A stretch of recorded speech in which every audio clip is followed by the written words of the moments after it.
Hey friends, Safia here from New Habits, and if our paths have not crossed before, I am a leadership and a career coach, and the fundamental thrust of my business is to help my clients to accomplish the success that they're looking for without falling into the pitfalls of burnout and misalignment.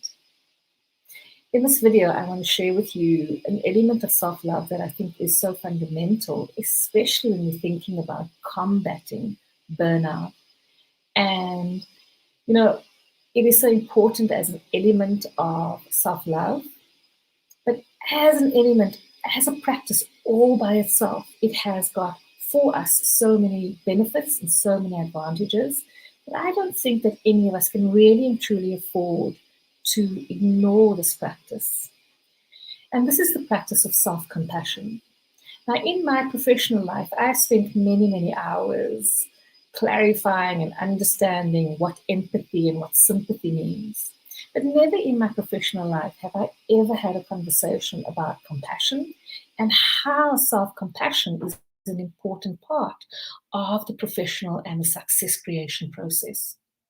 I want to share with you 3 key elements of compassion, self-compassion in particular, that if you start extending it to yourself, life can become just a tad bit easier day by day, moment by moment.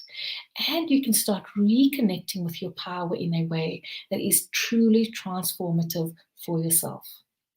Now, because my world is essentially the world of the workplace, it's always a safe reference point for me. And when I think of the workplace and what creates a thriving work environment, the answer for me is always safety. When people feel safe in the workplace, they can start doing really amazing things in the workplace. They can come together, and not only can they collaborate, they can transcend collaboration and start co-creating. They can start creating at a level where ideas just flourish, and there's freedom, there's creativity, and there is the ability to make mistakes without them being showstoppers.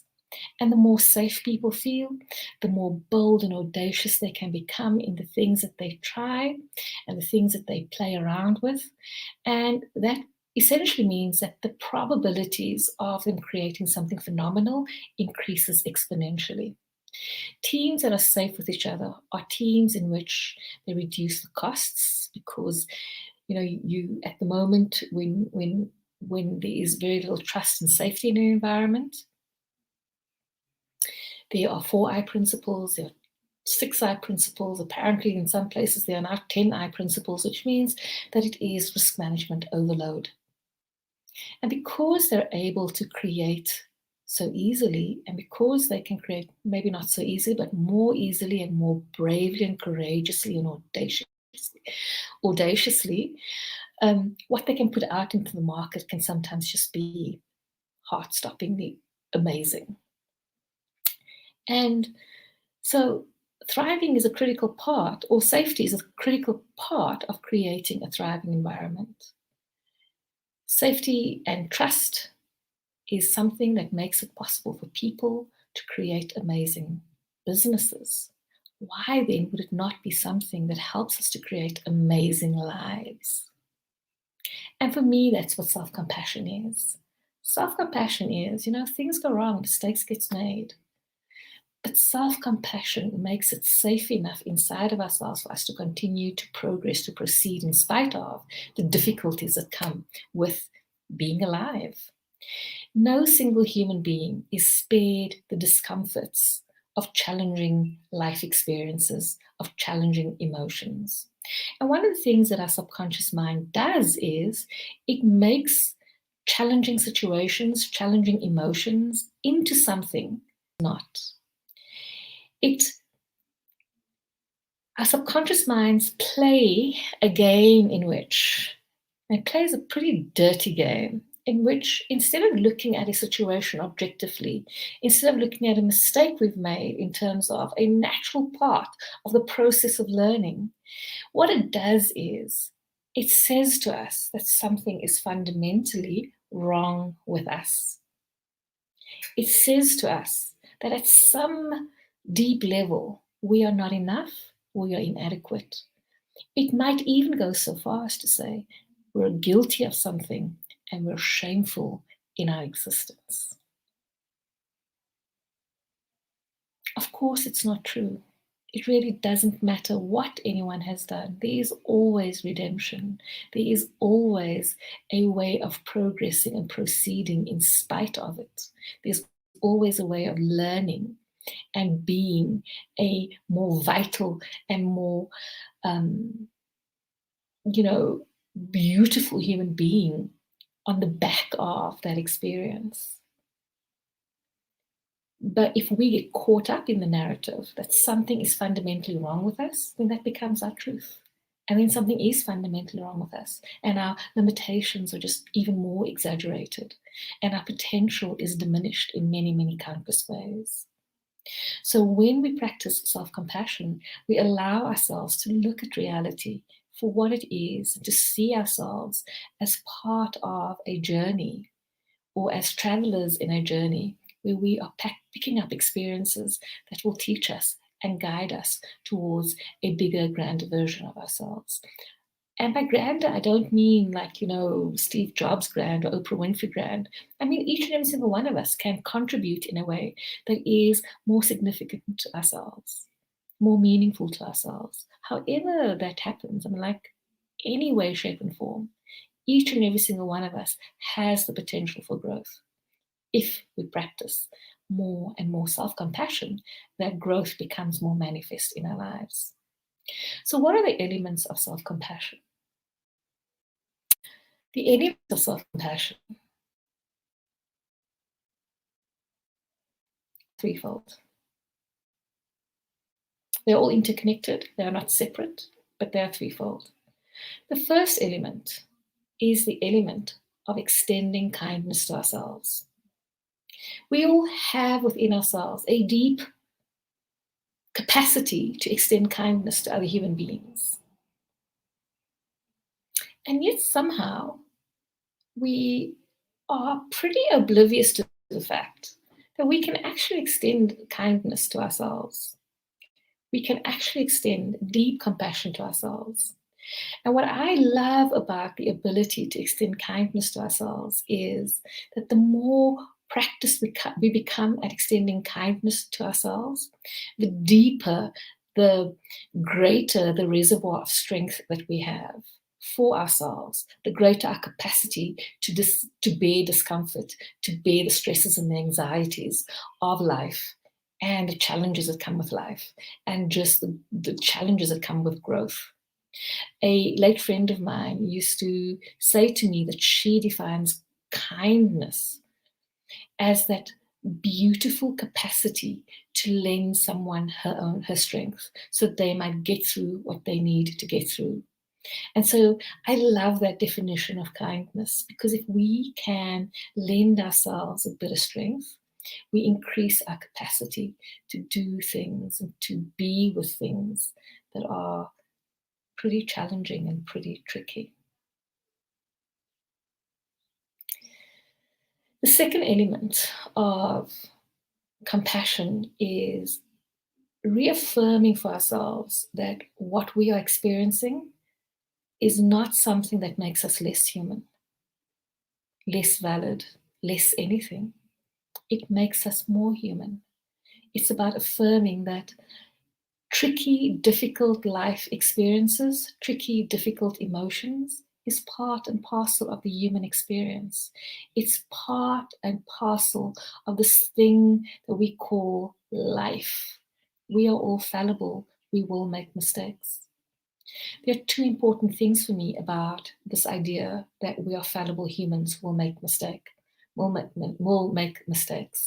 The first is that intellectually so many of us understand that making mistakes is part of life.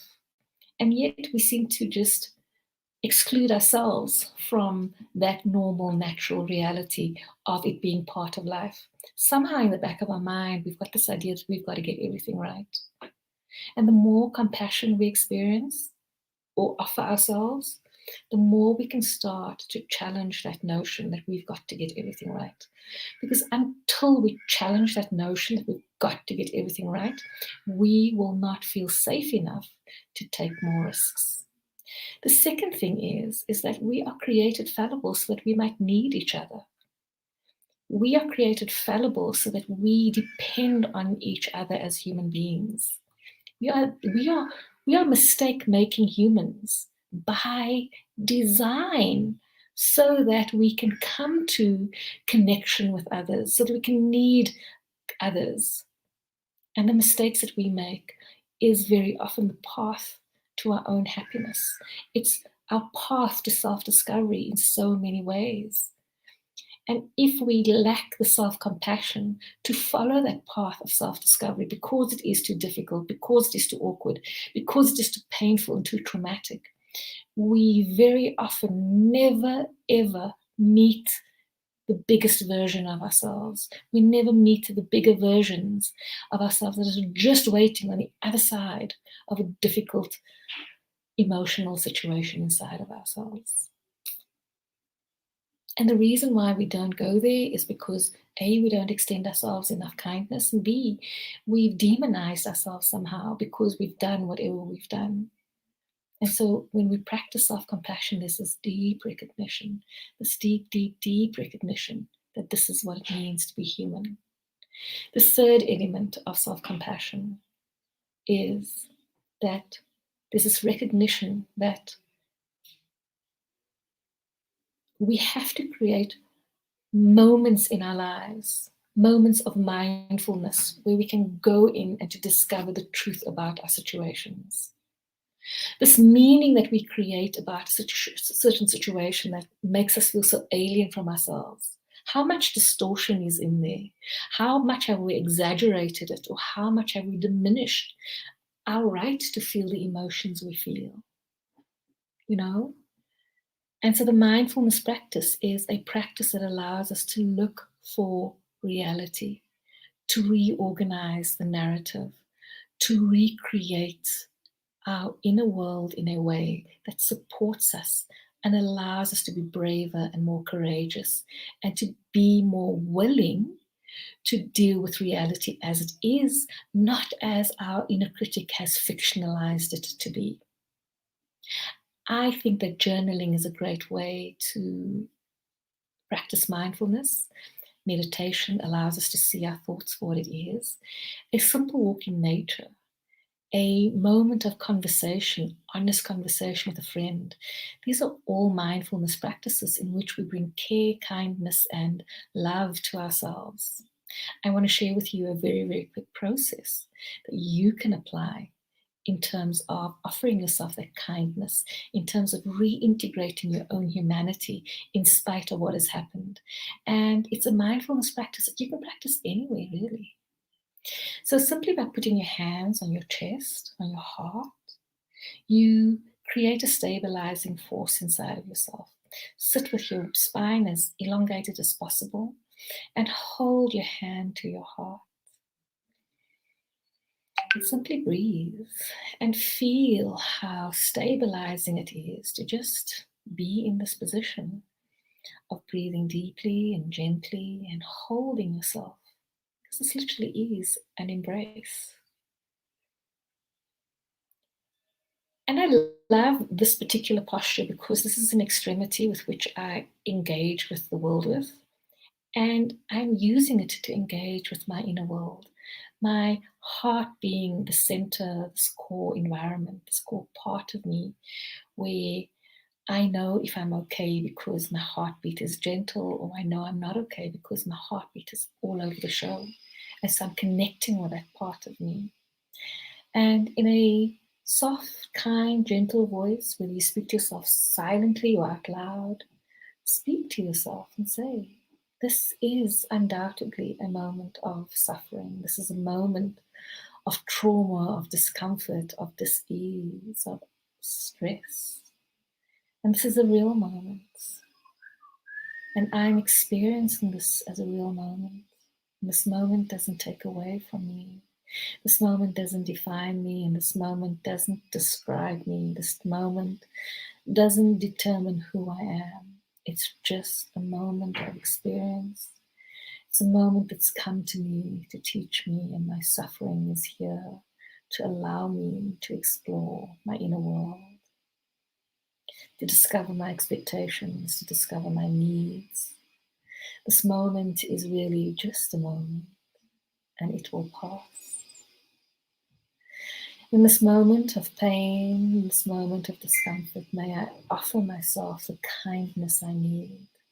May I create for myself, through my kindness, the strength to bear this and to walk through it and to come out of it braver, kinder, and the greater capacity to meet myself where I am.